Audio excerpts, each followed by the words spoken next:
Alright, kom ons maak 'n lekker African biltong stew.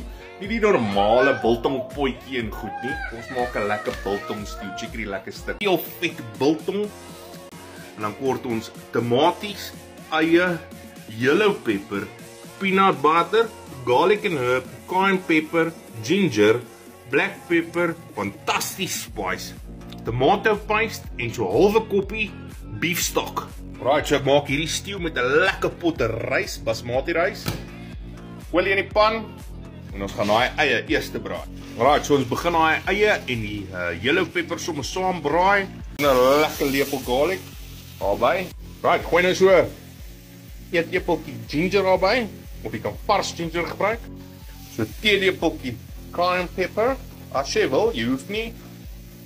Dan natuurlik fucking fantasties spice. So 2 eetlepeltjies. Seker nou braai top spice wat ek al gebruik, maar dit gaan net nie dieselfde wees nie. Kry veel van my spice. Alright, en dan lekker peper. Alright, sy nou so lekker lyk. Dan vang ons daai tomaties en ons gooi dit daarby. Okay, braai nou jou tomaties tot dit lekker sag is.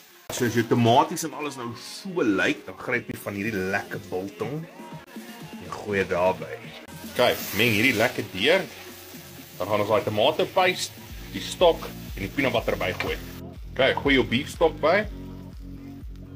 Gooi jou tomato paste by en so 2 eetlepels peanut butter. Okay, so meng alles nou lekker. Dan gaan ons hom laat simmer vir so 10 minute. Alright, chicken lekker like hi en check out lekker rys. Kom ons skep. Alright, chicken lekker like dit. Lekker stukke biltong.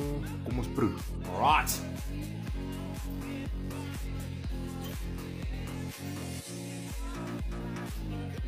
Kyk.